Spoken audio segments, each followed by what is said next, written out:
Le système a donc automatiquement détecté que l'activité mise en œuvre, c'est-à-dire ici la formation d'agents de santé, a été également mise en œuvre dans 8 autres villages. Alors, on constate que pour la période de janvier à décembre, Thionlé a un résultat de 44%, et que la moyenne pour l'ensemble des villages dans lesquels l'activité est mise en œuvre est de 48%.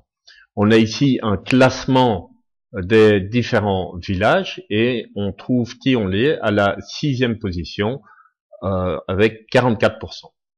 Voilà. Alors,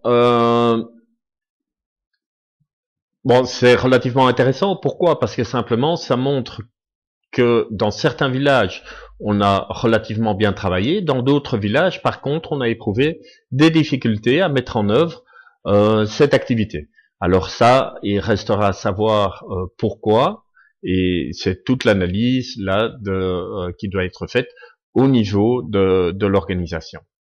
C'était peut-être des problèmes d'accès, des problèmes de ressources, des problèmes de sécurité, je ne sais pas.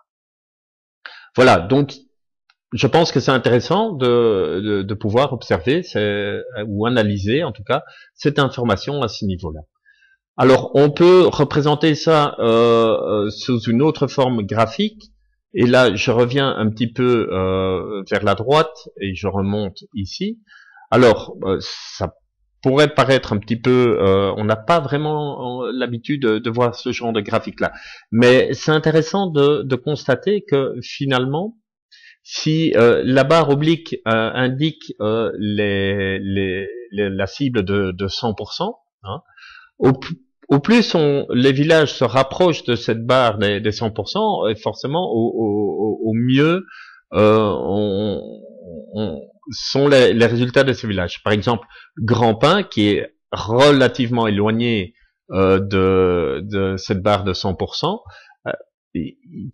est probablement devrait être en tout cas une priorité. En plus de ça, on compare cette deux données ici, c'est le nombre, quelle était la cible pour ces villages, avec le nombre absolu d'agents formés.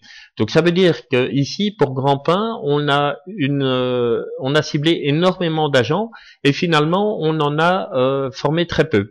Tandis que pour Seba, par exemple, on a ciblé moins d'agents, mais relativement, en tout cas en comparant à Grand-Pin, on en a formé beaucoup plus, hein, pas simplement en nombre absolu, mais en termes de pourcentage. On constate que Seba arrivera probablement à un pourcentage de l'ordre de 80%.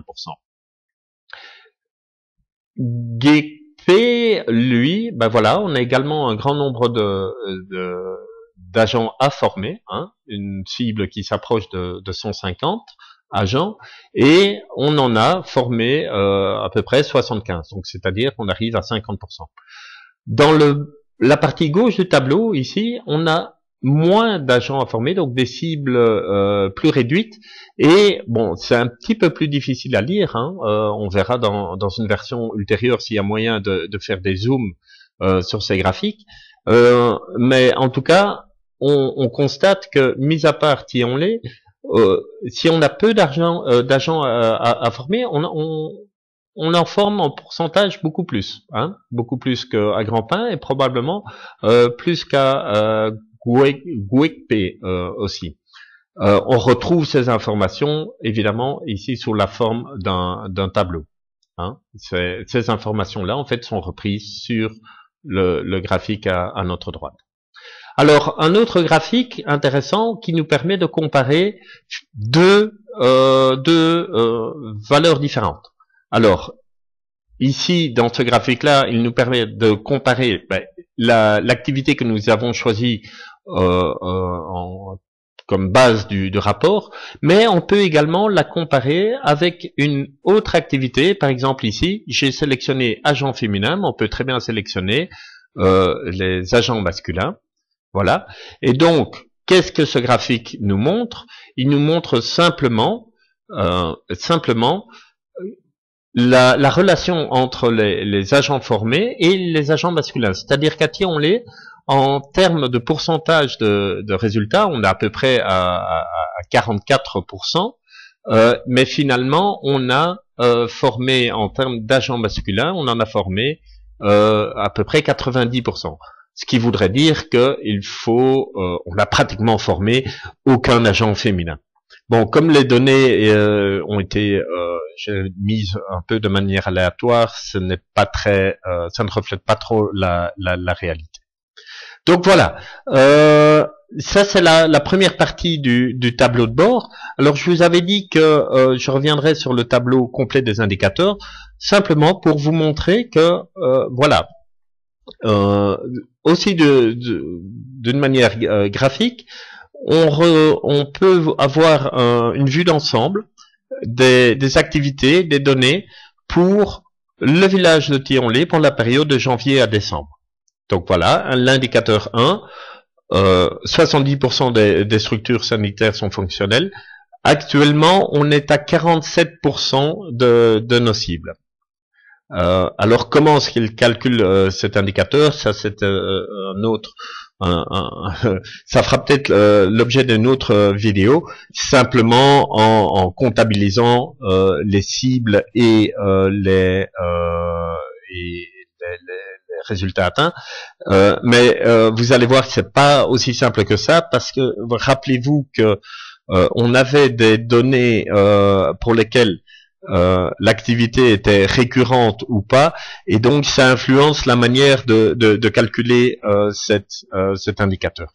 Enfin voilà, donc ceci vous permet d'avoir une vue d'ensemble de vos données, et également d'avoir les résultats pour chacune des périodes, donc en l'occurrence ici, du mois de janvier au mois de décembre, et on constate effectivement qu'à partir du mois de mars, nous n'avons encore aucune donnée.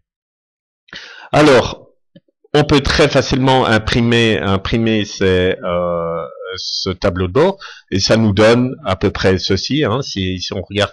Voilà, j'ai fait un PDF du tableau de bord, et voilà ce que ça nous donne pour le village de Thionville. Alors ici, j'ai un petit problème de sortie graphique au niveau du PDF, mais ça je vais arranger. Et puis voilà le tableau de bord général. Alors,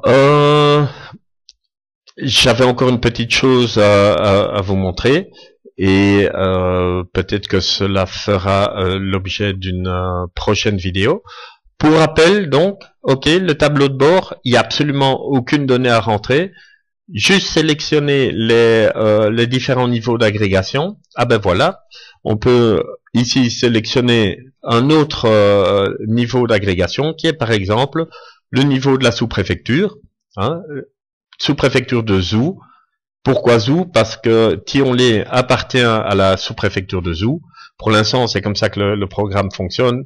On pourra voir si on le fait fonctionner autrement. Et on constate ici que il y a 4 sous-préfectures différentes où l'activité est mise en œuvre, et que Zou arrive en 3e position. On peut refaire exactement la même chose au niveau des départements, et là, forcément, il y aura probablement encore moins de départements où là, on n'en a plus que 2.